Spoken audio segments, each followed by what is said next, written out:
Soy el abogado agrario Ramón Herrera Chela. Comparto el WhatsApp 66 91 13 70 43. Repito, 66 91 13 70 43. Manda un mensaje si te quieres integrar a un grupo donde compartimos esta clase de temas de manera gratuita. Y si tienes alguna duda, alguna pregunta sobre el tema, también puedes mandar un mensaje o llamar. Te recomendamos inscribirte en el canal de YouTube Ramón Herrera Chela, donde queda grabado este video para su posterior consulta y otros temas más. De hecho, ahorita ya van cerca de 300 videos en ese canal. Por equidad de género, cuando me refiero a ejidatario, comunero, desde luego que también considero a la mujer, ambos géneros. Solo singularizo por la cuestión de los tiempos. El tema aplica para ejidos y comunidades. El ganador fue, y con un amplio margen, se pueden recuperar derechos y tierras que le quitaron hace muchos años a un ejidatario, ahora fallecido. Es un tema complejo, de hecho. Entonces voy a explicarlo de acuerdo a las variantes que he tenido oportunidad de conocer en esos andares de la abogacía agraria. Vamos con el primero. Antes de 1992, cuando la autoridad era la entonces Secretaría de la Reforma Agraria,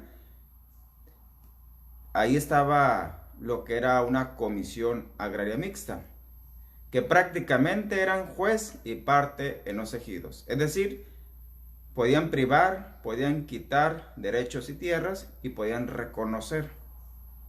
Y si estabas inconforme, ellos mismos, la Secretaría de la Reforma Agraria, te resolvía si acaso tenés o no la razón respecto a tu queja y tu conformidad de los actos pues que privaban de derechos. Y sí se cometieron varios abusos, de hecho durante esa época no existían los tribunales especializados en la materia agraria. Estos vinieron a surgir hasta después de 1992. El punto está de que la Comisión Agraria Mixta hacía sus investigaciones, levantaba sus actas, sus inspecciones, dictaba resoluciones y ahí privó a varias personas, a varios campesinos, a varios posesionarios de tierras y de derechos. Y esos antecedentes están en el Archivo General Agrario, conocido también como el AGA, que tiene una única oficina central en la Ciudad de México. Ahí, en esos archivos que están clasificados ya como históricos, se encuentran varios derechos sobre tierras, sobre calidad de ejidatario comunero, que se pueden recuperar. Porque es ahí donde están los antecedentes de la fundación de casi todos los ejidos y de muchas comunidades. Ahí están enlistados todos los ejidatarios que aparecieron en los distintos diarios oficiales que se publicaban lo que era el tema de la dotación por parte del gobierno federal principalmente. Y ahí, insisto, se cometieron algunos abusos.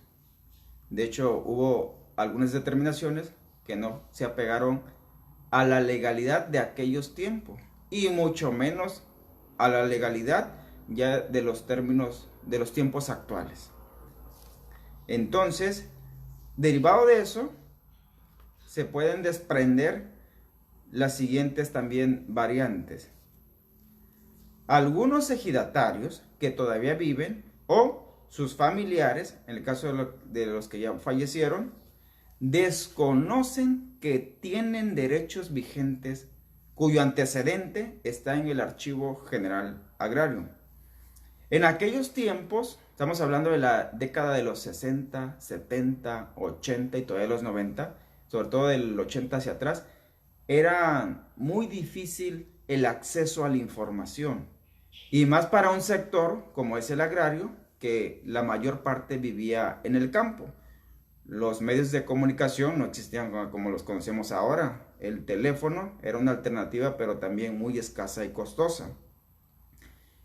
viajar largas distancias y no poder diligenciar un trámite, una información, desanimaba a los ejidatarios, los decepcionaba o se resignaban, pues. Eso provocó que varios derechos que sí estaban reconocidos no se le diera el trámite correspondiente para que en su momento se generara, por ejemplo, el certificado de derechos agrarios, que era el equivalente antes a lo que ahora es el certificado de derechos sobre tierras de uso común. Incluso algunos ejidatarios o campesinos, se les llamaban en aquel tiempo principalmente campesinos, pues abandonaron también el ejido y sin percatarse de que estaban inscritos en los diarios oficiales, en los padrones o en la lista de la dotación, y nadie vino a reclamar o ellos ya no regresaron. Si se hacen investigaciones, los parientes interesados de familiares que fueron bisabuelos, abuelos, padres de cierto ejido, allá pueden encontrar el antecedente y reclamar. En un momento más voy a tocar otros ejemplos donde aplica que sí pueden reclamar y con altas posibilidades de recuperar el derecho. También se cometieron otra clase de irregularidades, vamos llamándole. Por ejemplo, si José Luis era ejidatario y de acuerdo a los trabajos de la Comisión Agraria Mixta, se determinó que José Luis tenía abiertas al cultivo, como se llamaba antes, la tierra, después de que la desmontaban, después de que la preparaban para el cultivo, tenía trabajando 20 hectáreas. Y durante los trabajos del procede, nada más le asignaron 15 hectáreas en su parcela. El problema aquí fue que José Luis es ejidatario. Y a partir de que se celebró la asamblea, en este caso del procede, la primera que vino a regularizar la tenencia de la tierra al interior de los ejidos y comunidades, si José Luis como ejidatario no reclamó, después de celebrar la asamblea, después de los 90 días que marca por ahí el artículo 61, el último párrafo de la ley agraria, entonces pues le prescribió el derecho. Y eso trae como consecuencia que si José Luis fallece, los sucesores o quienes pudieron haber sido sucesores o el que resultó sucesor no puede reclamar las 5 hectáreas restantes porque a José Luis en vida le prescribieron los 90 días de la ley agraria. Y el artículo que te aplican los tribunales agrarios en la actualidad fue que le prescribieron los 90 días y José Luis como ejidatario que recibió su certificado de 15 hectáreas pues tenía en vida la obligación de acudir a las asambleas para enterarse, porque los acuerdos tomados en asamblea son válidos tanto para los ausentes, los disidentes y los presentes. Entonces, ahí está el fundamento legal de que algunos ejidatarios perdieron tierras o derechos, por ejemplo, el derecho a ser ejidatario comunero, por el hecho de no haber demandado. Entonces, aunque venga, insisto, alguna persona que pudiera sentirse con expectativa de heredar, le prescribió el derecho. Esto es injusto, pero es legal. Es decir, está pegado de acuerdo a la ley agraria.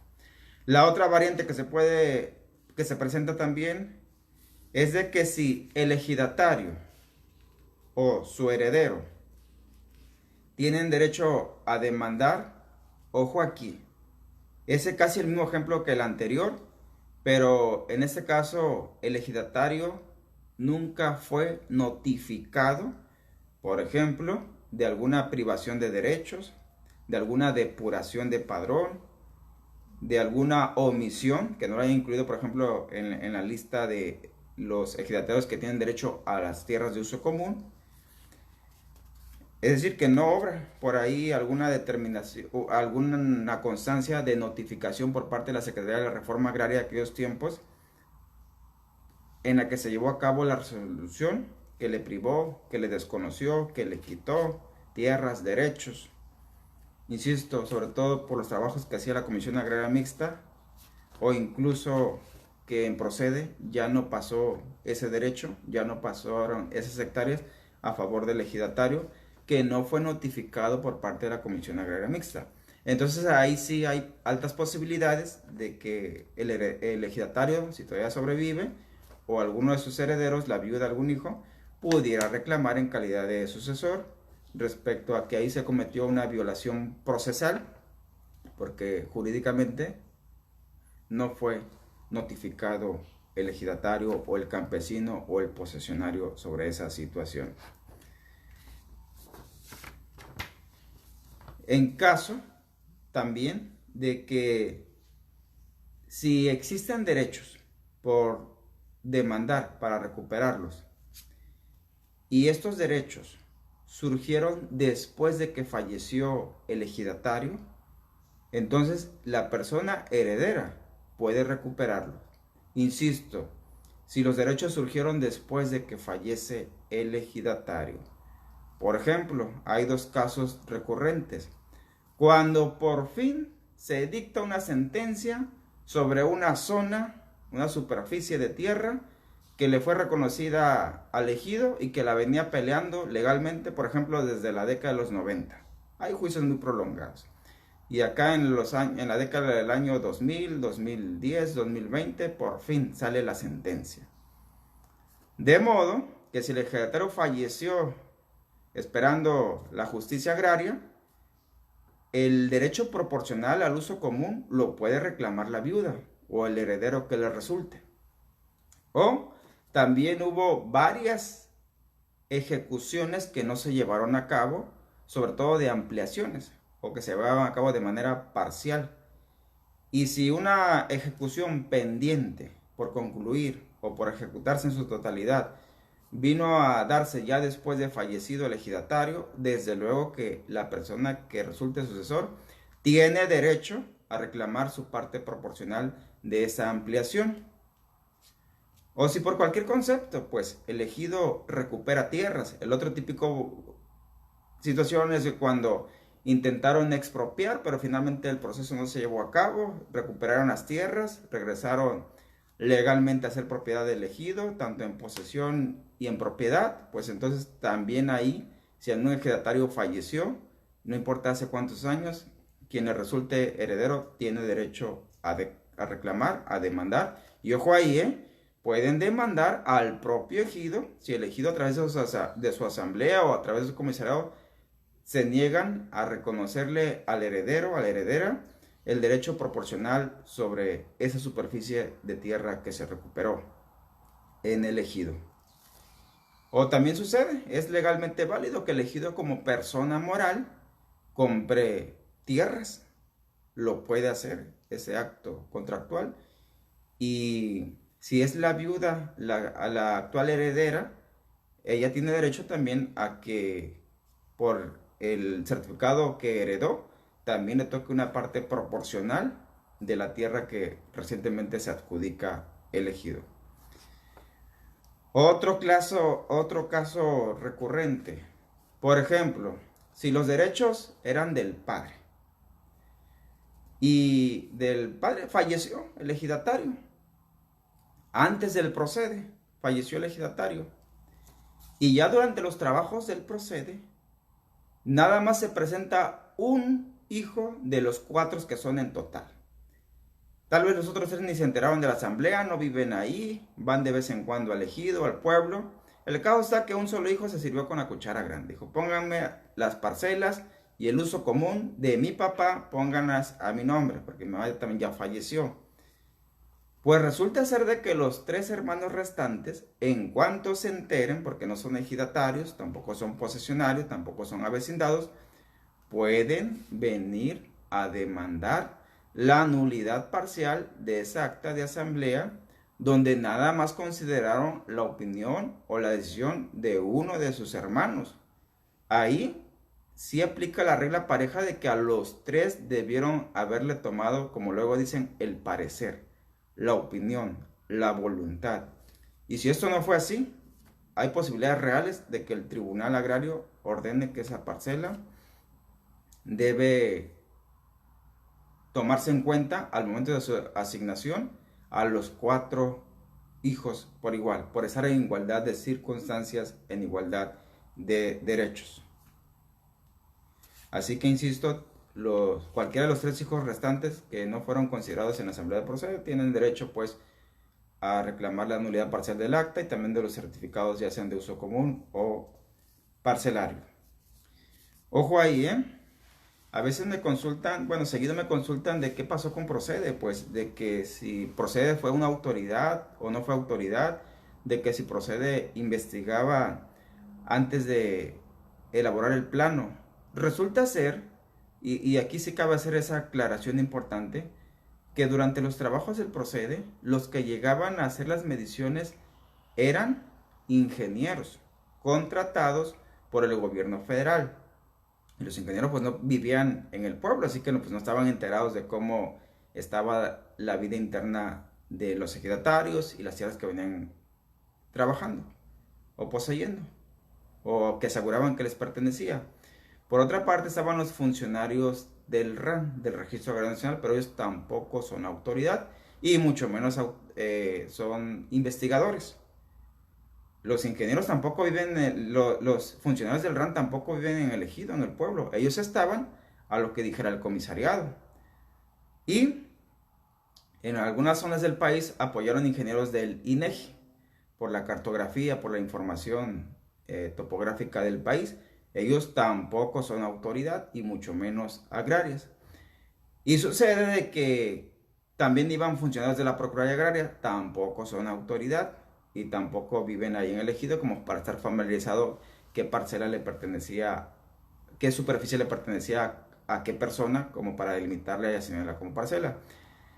Ahí se entiende que entonces la voz decisiva era del comisariado, pero pues el comisariado tampoco es autoridad, no es autoridad como lo es el tribunal, de hecho ni de ninguna clase de autoridad ni administrativa. El punto está de que no faltaba que el comisario en turno tuviera cierto compadrazgo, amistad, parentesco, deudas, etcétera, enemistades con ciertas personas. Y bien puede decir, esa parcela, en lugar de asignársela a don Juan, asígnensela a su hermano Antonio, así, punto. Y los ingenieros pues así lo apuntaban en el plano. O también hay asambleas manipuladas, y se le arreglan las cosas. Podían estar ahí en las asambleas y a ver, ya se midió la parcela que venía trabajando don Porfirio, pero falleció y nadie reclamó. Ah, pues esa parcela asígnensela a doña Sofía. Y resulta que sí sobrevivía la viuda de don Porfirio que no estaba enterado. Y así, sin mayor investigación, sin mayor intervención de autoridad, así asignaban y así se asignan las parcelas en Procede. No vayan a pensar ustedes que iba algún funcionario del Tribunal Agrario, decía, a ver, yo vengo en nombre de la autoridad agraria a checar que aquí no se vayan a cometer abusos al momento de asignar parcelas. No sucedió eso. Entonces no había ninguna autoridad. El notario público también tenía que estar por ley, pero el notario público, para empezar, tampoco es autoridad. Y su función como notario, muy importante por cierto, tampoco está familiarizado pues con las cuestiones agrarias. Por eso se cometieron algunos errores, a veces voluntarios, a veces intencionales. Por eso se privaron de derechos, por eso algunos que venían apuntados desde la fundación del ejido, desde la lista o el padrón que apareció en el diario oficial de la Federación, ya no pasaron al padrón de Procede por situaciones como esta. Y es ahí donde pues les nace todavía el derecho a varias personas, ya sea que todavía sobrevivan o a la esposa, a los hijos, reclamar pues derechos que por ahí indebidamente o de manera cuestionable se perdieron al llegar los trabajos del Procede. Y vuelvo a repetir también, bueno, más bien ahí hago hincapié para no descontextualizar. No estoy diciendo que los funcionarios del RAN, de la Procuraduría Agraria, el notario, los del INEGI actuaron de mala fe. Insisto, ellos no conocen cada ejido que visitaron. De hecho, siempre llevaban prisa, sobre todo los ingenieros, porque iban sobre contratos, sobre tiempos encima, y tenían muchos ejidos por medir, y por eso las prisas. Y pues la asamblea se equivoca, también es una realidad, y a veces algunos comisariados se mueven por ciertos intereses, más allá de su función. Entonces tomen en cuenta esa situación. Esa clase de asambleas que cometieron errores o abusos, sí son sujetas en cualquier momento a ser demandadas por su nulidad parcial en cuanto el sucesor o quien tenga la expectativa de sucesor acredite tener el interés jurídico ante el Tribunal Agrario. También sucede, y hasta la fecha, y muy recurrente, que algunos contratos de enajenación onerosa, de enajenación gratuita, quedaron a medias o no reunieron todos los requisitos de ley, y el RAN sí los recibió, pero no los calificó de legal, y ahí quedaron. Los derechos siguen vigentes a favor del ejidatario original, por así decirlo, quien intentó enajenarlos. Todavía siguen vigentes a nombre de él. Entonces esos derechos también se pueden recuperar. Claro, ahí también habría que ver cómo estuvo la cuestión del contrato, ¿no? Si realmente sí se pagó, si va a haber un arreglo entre quien tiene la expectativa de sucesor o ya declarado sucesor con el que intentó adjudicarse vía contrato de enajenación, o que prescripciones también, que a lo mejor juicios que se llevaron a cabo violentando por ahí el debido proceso de prescripciones, aparece por fin el titular, el dueño, aparece por ahí el que tenga la expectativa de heredar, pues también puede reclamar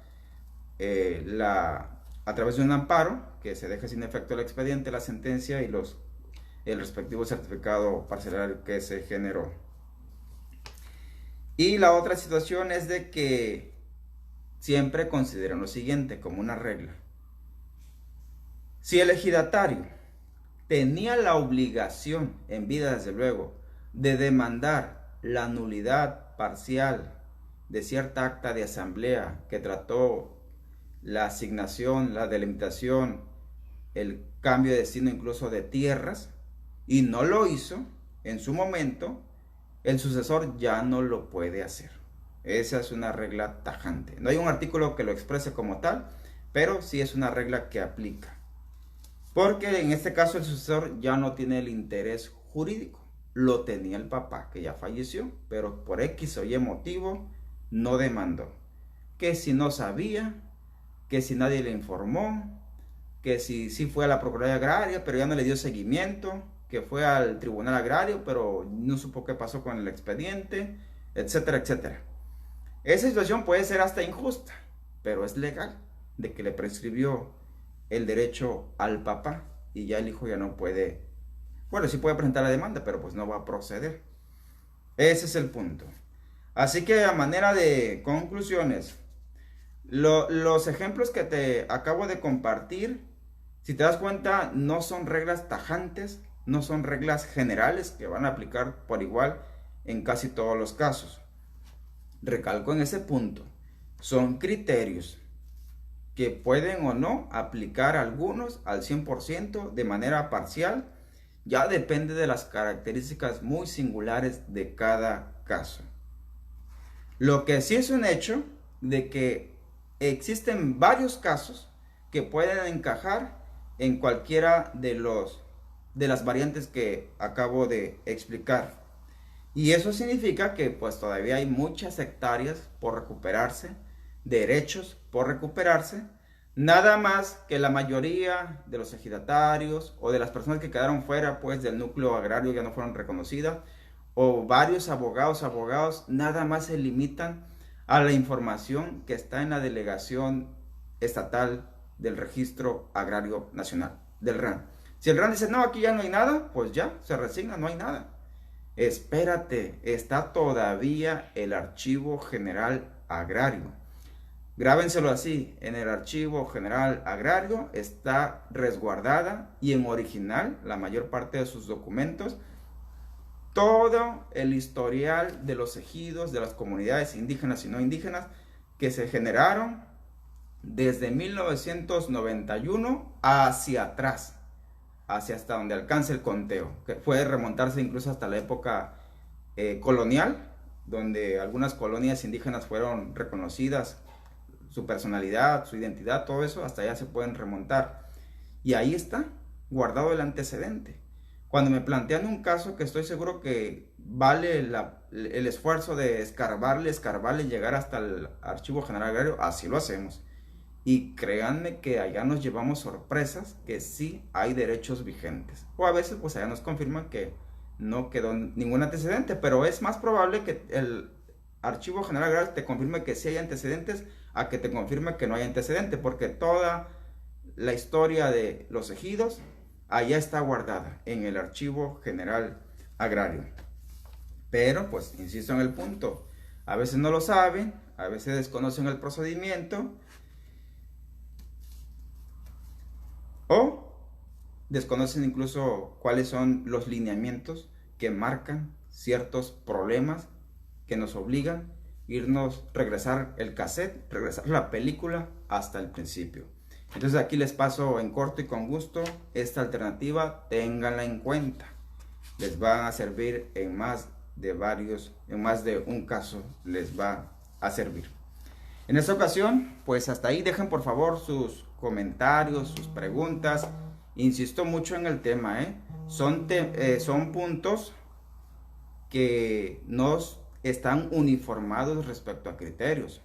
Lo poco que les acabo de compartir, pues eso los tuve que aprender en la marcha. No es todo, eso es obvio. Por eso les invito a que dejen sus comentarios, complementen algún punto, incluso rectifiquen si en algún punto consideran si ustedes hay por ahí alguna falta de precisión, algún error. Ayúdenos, de esa manera nos ayudamos todas y todas. Y a propósito del tema de ayudar, este video me confirmó mi señora madre que lo iba a estar viendo y le mando un saludo, Isabel Chela Romero. Si alguien me enseñó a compartir lo poco o mucho que tenemos, fue ella. Así que mi reconocimiento y mi agradecimiento para ella en esta ocasión. Aquí estamos, compartiendo lo poco que se sabe y tal vez la vida, Dios o el destino nos traiga de regreso algo de eso. Pero lo hacemos con la voluntad de compartir y que ojalá este tipo de cadenitas de compartir llegaran lejos. De esa forma nos beneficiaríamos más todas y todos. Nos vemos en la siguiente de la serie.